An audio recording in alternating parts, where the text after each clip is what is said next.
Thank you very much, SUNSfan here with Charmer. We got Maggo versus Baize, and again, the game has begun. Please get our faces off the screen. Thank you very much.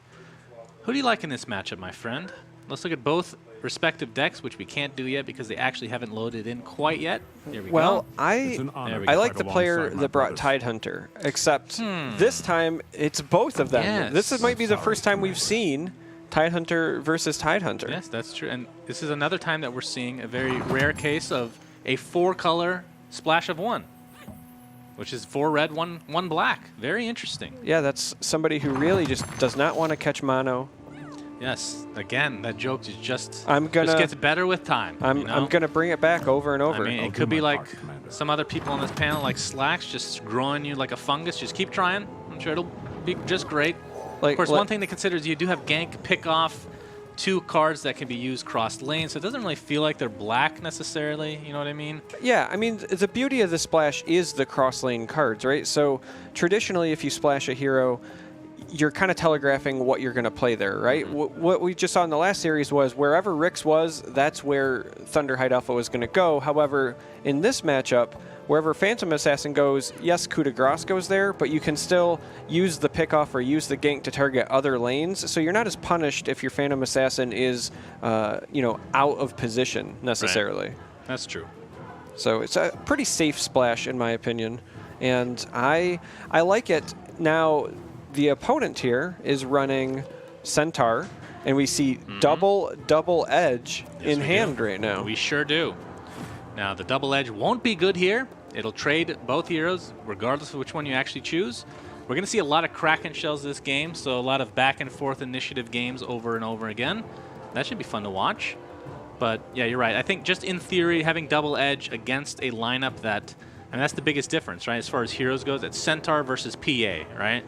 Obviously, Coup de Grace is extremely good. The cross-lane spell is extremely good. But you can punish these red heroes with these 3 of double edges. Right, you can punish opposing red heroes, or you can use the double edges for surprise burst damage to secure a tower. So it's going to be interesting to see whether that combat trick and surprise factor of the double edge is more valuable than the cross lane plays that can sometimes be used to shut out opposing heroes. Now, the downside is that pickoff is not nearly as useful in this particular matchup because the red heroes are so resilient. You usually want that in something like a blue matchup. Yep, they're pretty fat and juicy. Duel's going to come out and take out that Legion Standard Bearer, but gank on the other hand, because it's PA, generally still pretty good. Can kill a hero like Bristleback in this case if you had it. Of course, you will be taking a lot of damage in turn.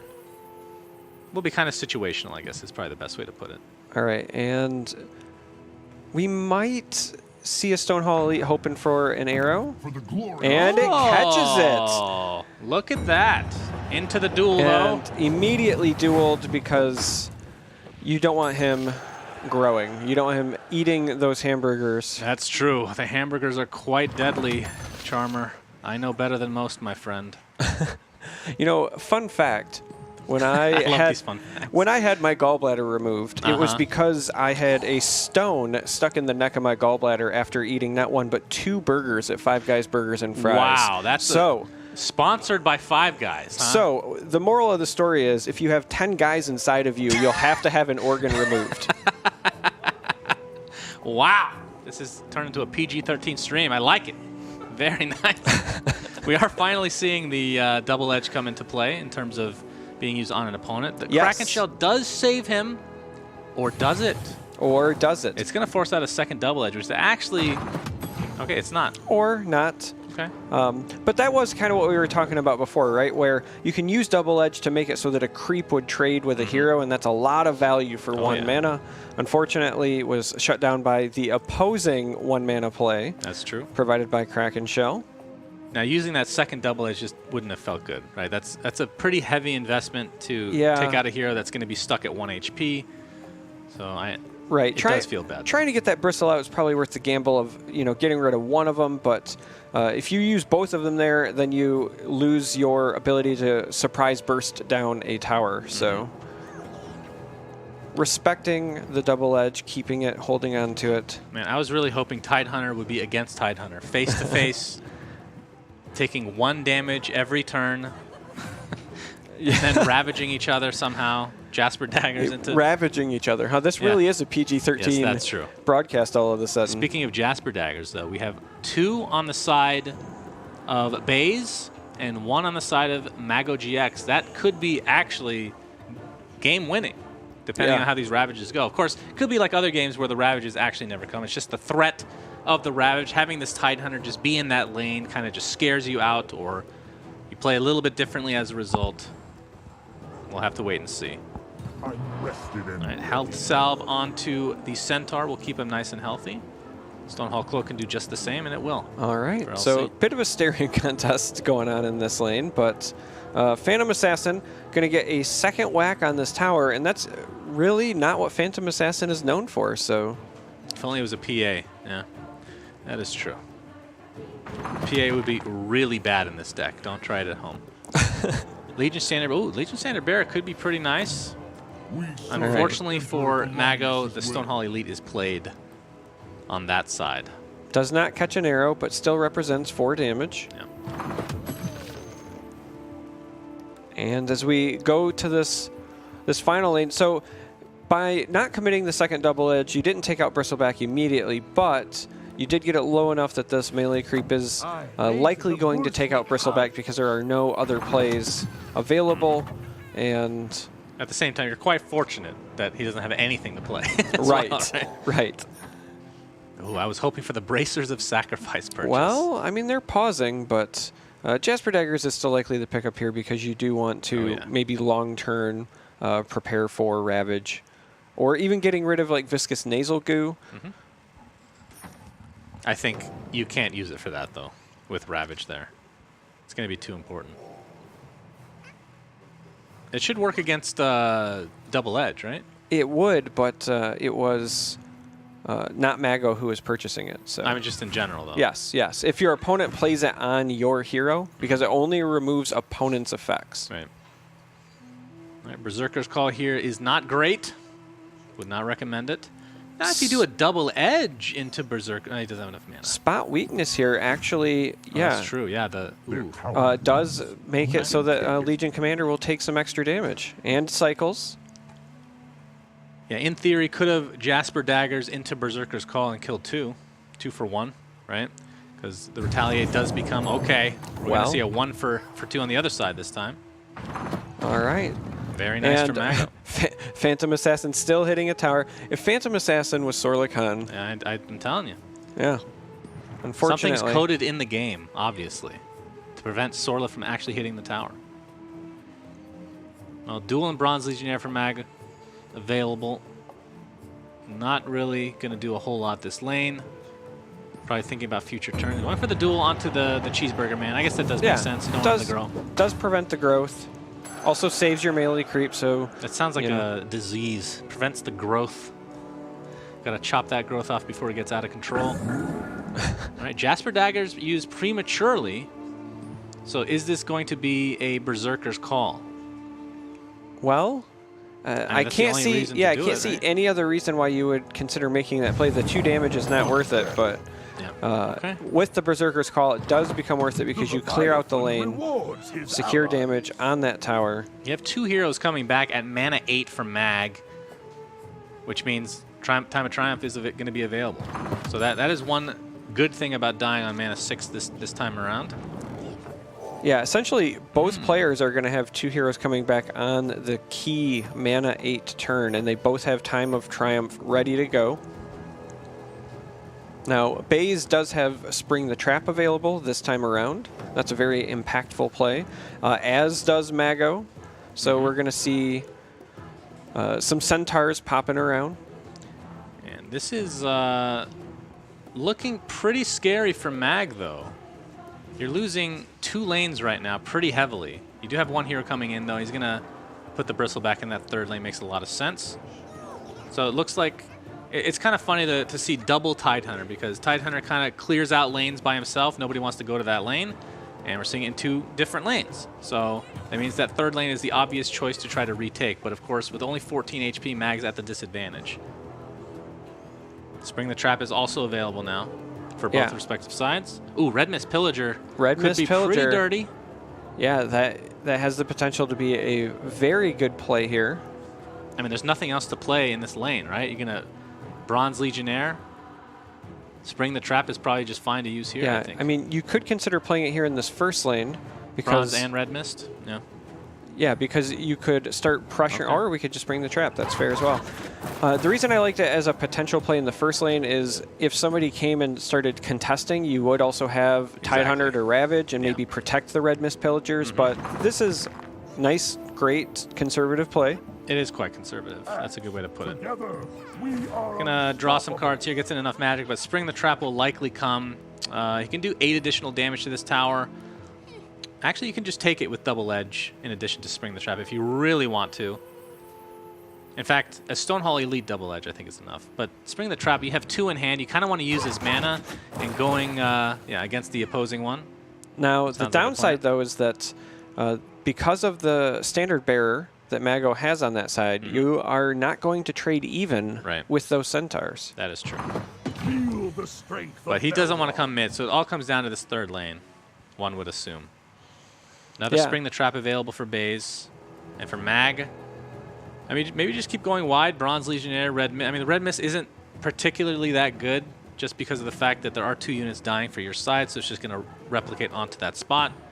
So it won't really grow out of control. Yeah, I like leading with the Bronze Legionnaire here because if Baize answers with a second Spring the Trap, then your Red Mist Pillager, should you choose to follow up with it, would still be in an open position. Right. And so Baize has a decision to make now. You can also go for the Double Edge on Bristleback. Yep, that is an option. But if Jasper Daggers is there. Yeah, if you do that as well, you cannot Spring the Trap, so you would only have Stonehall Elite. Yeah, so here it is. And Maggo is rewarded if this Red Mist Pillager does come down. Does not arrow, so. But the replication process is not really to the extreme. You are saving 1 unit with that salve, but as we're going to see, the second Red Mist that replicates will be in front of a Centaur. That's a lot of Centaur Hunters in that lane. Probably the most I've ever seen, in fact. And speaking, talking about these decks a little bit more, I don't think we've seen, am I mistaken? We haven't seen 1 black card even drawn? Am I wrong? No, we've seen 3 pick ganks, off. 2 pickoffs, 3 coup de grâces still in the deck. Oh yeah, I guess you are correct. That's kind of funny. Perhaps a little unfortunate for Mag. I mean, PA is just kind of stuck in this lane. I mean, this almost feels like a draft game where you're kind of just stuck. You have no TP. TPs never show up. You have the Blink Dagger now for Mag, so that's going to be really nice. And the unfortunate thing is you kind of want to use it on the Tidehunter, I would assume, to go to this last lane. Yeah, I think you're okay with Phantom Assassin being stuck there for now just because that tower still has not went down. Right. And eventually you're going to draw one of these cross lane cards, and having her in lane 1 means that you can, we see the gank come in. So this has the potential to be a very good play now. All right, let's see what we can do here for the gank. So it's going to be 10 damage overall. It's not enough for Bristol, not enough for the Centaur. Could put a Jasper Daggers on top of it, though, which would be enough. Or we could just see a Time of Triumph, which will secure. I mean, he had 3 in his hand, right? Yeah. You definitely want to do that. That makes a lot of sense. Yeah, we'll secure this lane and allow the Blink Dagger on the Tidehunter to come over. Dear. All right. So Tidehunter is now a beefy boy in that 3rd lane. Yeah, and that's a very, very important thing because Tidehunter is not going to be dying to any duels or Berserker's Calls. So even if you don't have initiative, your opponent's only going to get 1 play before you get to activate that Ravage. Yeah, that is true. And Baize is kind of stuck between a rock and a hard place. I mean, you have 1 Time of Triumph versus the 3 that were in hand for Mag. And on the other side, no real maneuverability. You have no way to relocate the Tidehunter or the Axe to this lane. So you're outnumbered horribly. You have a Time of Triumph to go against, and soon you're going to have 4 heroes Time of Triumph. And despite having the HP advantage on the tower, I don't see a way out of this. Enough magic actually will have to be the play, but I feel like that just delays the inevitable.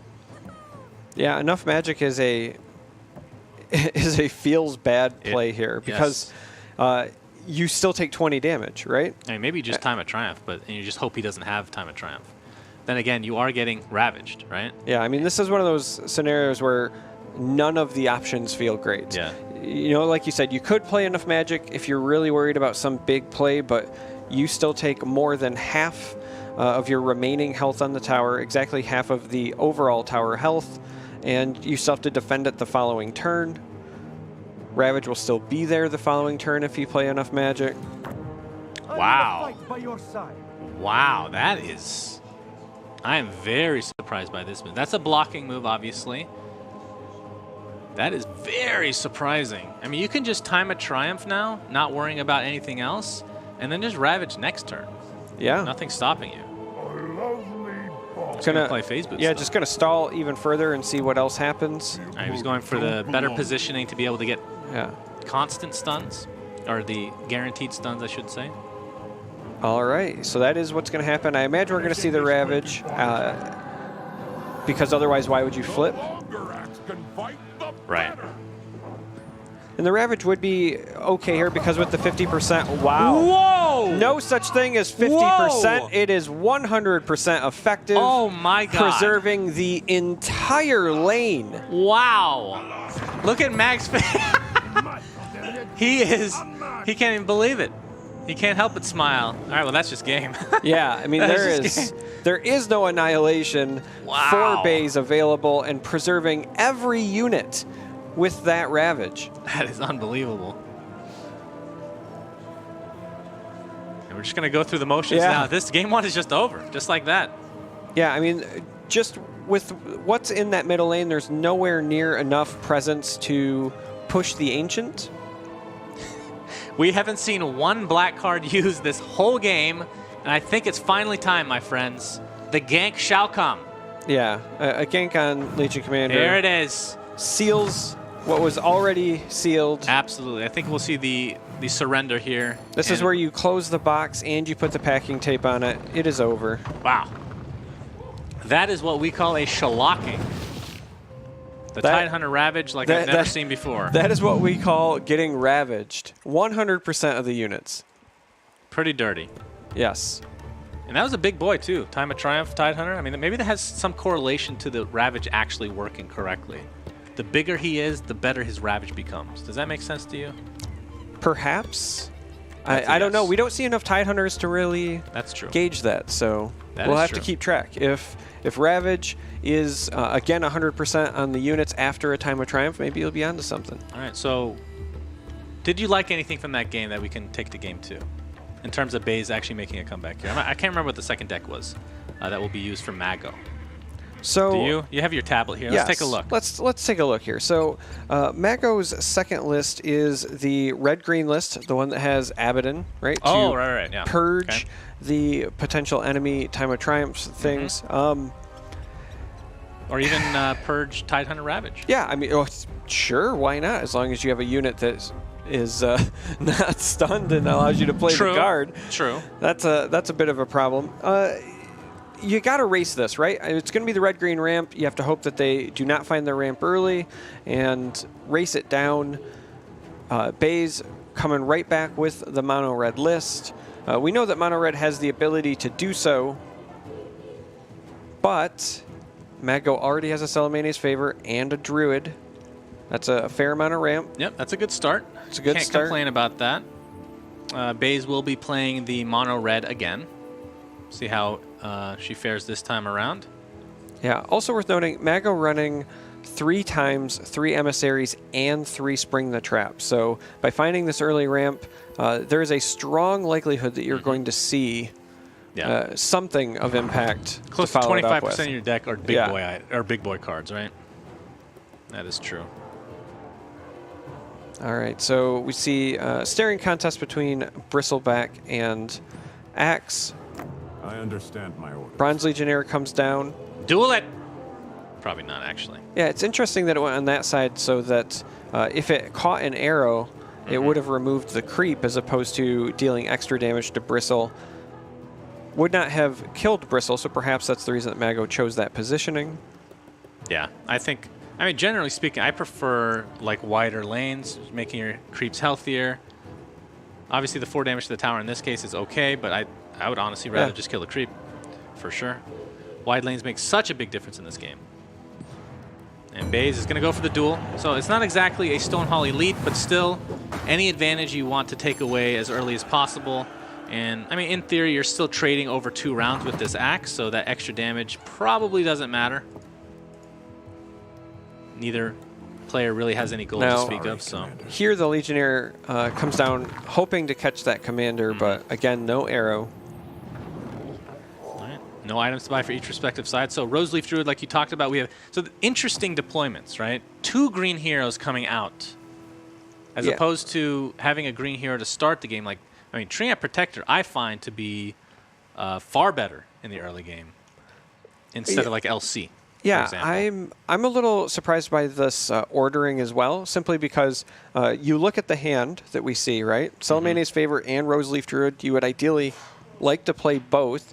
Salamania's Favor is a cross-lane card, so typically if you're trying to ramp from a first or a second lane into a third lane, you want multiple green heroes to increase those chances, but Maggo opting to only activate green heroes beginning on the mana turn 4. Yeah, I'm not really sure what the idea behind that is. We saw PA in the last one not start the game, but that made sense because he literally has 0 3 mana cost black cards. It was 4 and above. Right. For this one, I'm not exactly sure what the reasoning is, but interested to see whether it works out or not. Now, another interesting thing as well is, you talked about how Treant is resilient and maybe slightly better to start with over the Legion Commander. Abaddon's kind of known for just not dying. Yeah. Right? That's another hero that you can feel confident that unless it's matched up against something really, really horrible in the very first round, it's just going to hang forever. Yeah, and I think, what is it, on the river, which he's coming off now, he actually gets his ability right away. But a lot of times you will see him come off the, if you ever see him played, he's going to come off the turn because he will likely be able to survive through that turn and then activate his ability next turn. And Treant, of course, as we talked about, one of the best just starting heroes in the entire game. So I am a little surprised, like I talked about the ordering. But this first lane looking really good for Baize, as Centaur and Axe cleaning up every single unit in that lane. So Salamania's Favor, I mean, you got to think ahead now, right? You got Abaddon coming out. You have all your red heroes on paper right now, at least, are going to die. Yeah. So Baize did, do a great job in that first lane, but the problem is all of these towers still have 40 health. Right. And we talked about the need to pressure this red-green deck before it gets its ramp and its big boy cards online. And Baize is kind of struggling to push the damage through. Well, the lucky thing for Baize right now is that Maggo hasn't actually drawn any big boy items, right? I mean, the Stars line obviously hasn't come about, but he doesn't have anything to Stars line into anyway. So that's at least one advantage. And we're seeing a ton of trading. And that's what happens when you have 9 red heroes in the game, just pounding upon each other left, right, and center. Red on red creates more red in the form of a bloodbath. Oh, sorry, 8 red heroes. I miscounted. That's okay. That's okay. Abaddon's basically red. He never dies. And we're going to see him in the final lane here. Yep, looks like that is a lane that Maggo wants to start pressuring because of the presence of the Stonehall Elite over there. Makes sense. Right, if you draw double edge, would you play it here? A double edge. A double edge? What if it's just a single? A double is easy. Obviously, that's yes. Or is it even? I don't know. A double edge plus a blink would secure this and then allow you to blink out of this the next turn. So had I drawn it, yeah, I would have considered it. What if it was 1? If it was 1, no. No. If it's not killing a tower, or it's not helping me kill a unit, then not worth it in my opinion. Fair enough. See the blink applied to Axe. We'll see if Baize wants to move him now, or just setting up for later and doing extra damage in the time being. Could put it mid, and that is actually a kill on Treant, but instead we'll go to the last lane, directly in front of the invulnerable hero, at least soon to be invulnerable. This could be an emissary turn, or can it? Let me see. Salamania's Favor.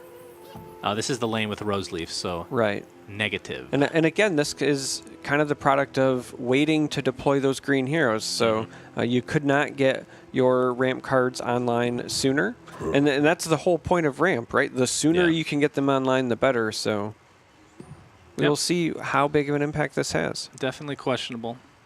Definitely questionable.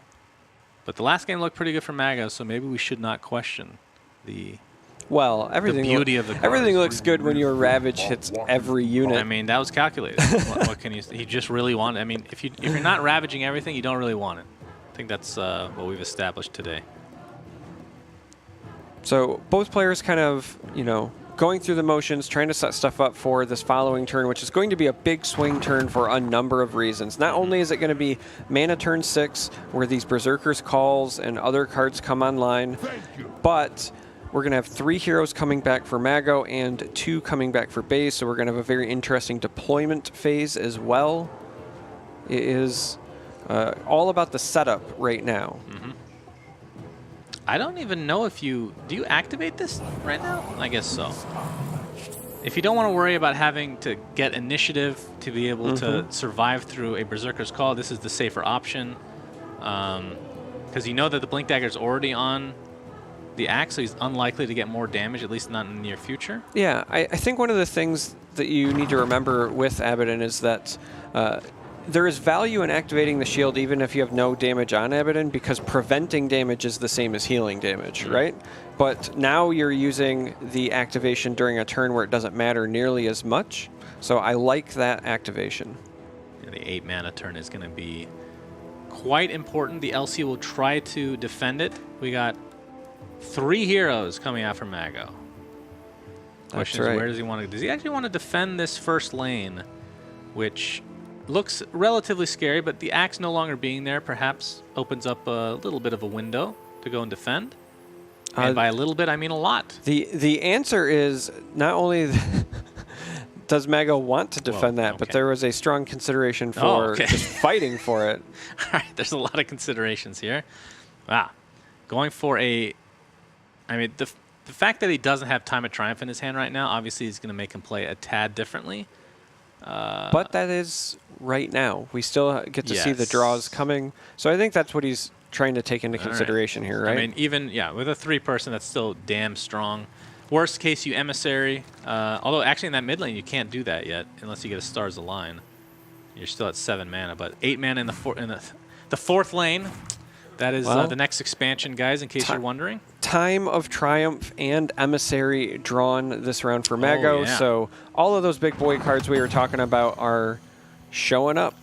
But no Stars Align, so it's not going to be a 3-man Time of Triumph, but Emissary in this lane still looks ridiculously scary. Ravage will be next turn.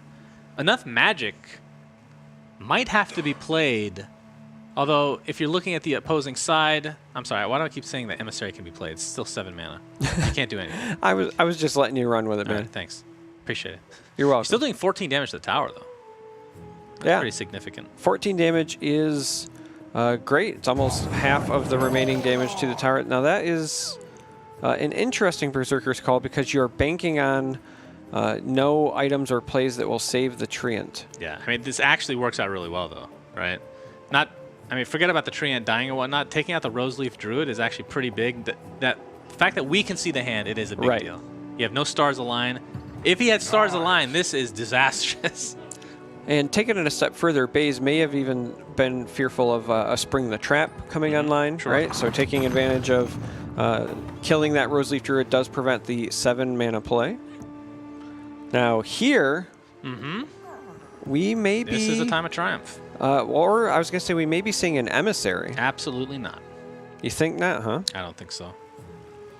The fact that you have 2 is nice, obviously, to be able to just slap one down, but I don't know. Can you really give up a 2-man Time of Triumph? I mean, you've got a Stonehall Elite that's also going to be growing in this lane. If the Emissary was played on the outside, it would be relatively safe, but no, they just take the time. I mean, I can see both sides, honestly, but I'm just a sucker for Time of Triumph. I feel like it's just way too good. The Phase Boots will allow the Axe to take out the Stonehall Elite, which, I mean, even if the Emissary came down, both these creeps would be dying regardless, so at least for this turn, the Emissary would have been the wrong play, it looks like, based on that fact alone. Damage being done to this tower is quite significant as well at the moment. Now, and duels, I mean, you can try to go for counter damage to the tower. Just by killing these creeps. I was just going to say, Baize could be considering a Berserker's Call here, just because it would clear out some creeps, allow you to get some additional damage in. But Instead, just kind of playing the long game, throw some snot around. I mean, Berserker's Call is pretty scary against Time of Triumph heroes, though. Well, I mean, it's more than scary, it's suicidal. Yeah. So Maggo definitely at the advantage at the current point in time. If he gets a Stars Align this turn, then that mid lane is going to be even scarier. There's the Stars Align. Baize picks up a Time of Triumph of her own, but still locked at 7 mana. We'll see how her Ravage fares versus Maggo's. All right, so She's going to have a good chance here. Baize plays Spring the Trap, and this is a really unfortunate arrow. Yeah, because he can't blink out now, if you want to get the tower. If you want to guarantee the tower, but Maybe Baize just go feels for it. comfortable enough with saying, all right, I'll get it eventually. The I don't presence know here. if it's about comfort, though. I feel like this is necessity. You have to go to this lane now, right? Yeah. It's scary. The downside, though, is that Baize has 7 mana, which activates Spring the Trap. There's no green here. Why do I keep thinking Stars? What am I doing in this? This lane is just like killing me. Jesus. Enough So- magic. I guess there's not much to be done for Maggo. Time of Triumph will have to come next turn. Yeah, if you're if he Maggo, draws it. you're not very excited because Ravage could shut you out. I mean, if Baize could see this hand, you don't even Ravage here. No, absolutely not. You don't do but- anything. I mean, you can play some units, I suppose, The but Legion stands united. All right, that should be pretty telling. yeah, you can just play some creeps. You can go for a duel onto. I mean, really, the choice is up to her. You can just take rid of or get rid of the creep that's actually killing the Bronze Legionnaire. You can do additional damage with Bristleback. Actually, Yeah. you definitely go for the Legion Standard Bearer. Yeah, I if was you going do to say, I think you take out the Legion Standard Bearer because your creep would survive, Bristleback Yeah. would do 8 damage to the tower. That's got to be an attractive play, Yeah. actually. that. I agree. I believe a Blink Dagger will come from the 3rd lane to the 2nd for Maggo. Wow, all right. I'm just going to. Holds on to the duel. And the fact that she only has 1 right now is also kind of an issue, right? yeah, I You don't wanna agree. just get rid of I it. agree with you. Yep, Axe is going to be coming backwards, not doing any work here. Abaddon has to go mid. You have no green hero well, you have Treant coming in, but nothing that might survive. This Time of Triumph is pretty big. Yeah, you can play Emissary first. Yep, play Emissary, tap it because it is a modify. And then, I mean, you could also just send Bristleback, but that represents a lot of damage on the tower right now, so. And you can enough magic here if you really want, but I mean, the tower's still dying, so probably not worth. You might enough magic once you see the Blink Dagger equipped, though. That could definitely happen. But Yeah. this enough magic in mid might be more important, though. I don't know. And we Spring the see Trap. Spring Okay. the Trap. I like this. I mean, you widen the lanes as much as you can. As good as enough magic could, in theory, be, especially in this mid lane coming up, you want a Time of Triumph, most likely. So I actually expect Abaddon to go to the first lane. First lane, okay. Yeah. Really? You're going to have to do something to protect that because you're Double green here on the first lane? you're not going to be able to defend that mid lane. You see 4 heroes there. You know they're going to be at 8 mana next turn. You have to expect that to be a Time of Oh Triumph. my. Okay. Wow. Smashing their own improvement just to see if they can get better cards. Berserkers, not going to do it, at least not yet. I kind of like your idea. Yeah. Okay. Because with the cleave, you're going to be You still got to getting block everything. Yeah, I mean you have to block everything, but you're going to be getting rid of a fair number of creeps. You need 1 melee creep. Because you landed in front of the worst possible Yeah. unit. You need 1 melee creep, or, okay, if you don't have a melee creep, then you have to draw like a rose leaf. Actually, no, that might not even be enough. No, it's Because you have MS, you need like 2 rose leaves. You needed to not land in front of the bearer, and Oh, you needed. okay, you got an arrow though. Okay, emissary is actually enough to save this lane for now. That's a pretty big arrow. Yeah. So emissary on the last creep. That is a very big arrow. Yes. All right. See if Maggo can retake this lane. You have 1 TP on Baize, 2 Blink Daggers, but they're on cooldown right now, so you can only bring 1 hero, and it might have to be Tidehunter. No point in ravaging here. Don't you want to just ravage in that first lane? I mean, he's Time of Triumph now, so he's not as big as the other guys, but he's a fat watermelon. Yeah. We're going to see the tide come. Initiative will be with Maggo, though. So enough magic. I mean, he doesn't have enough to kill this tower, though, so. You know, there is a very small window here for Maggo because you've successfully defended for now that first lane, but you still have to take a tower, right? You've taken this one. You still have to take a tower. I don't know if you can push enough in that first lane. Hope to beat me. I mean, there's a window. You just have to block every bit of damage, essentially. And you need melee creeps. They definitely help. Yeah, you need a TP would be nice. You need to draw either another emissary or, you know, maybe a pair of rose leaves, something. You need extra damage in that first lane. Now, a Photic Shield is there, but like we kind of talked about pre-game, you won't be able to actually use it because you'll be stunned. Yeah, if there's no Jasper Daggers on the side of Maggo, and there is not. Bronze Mercenary, Stonehall Elite.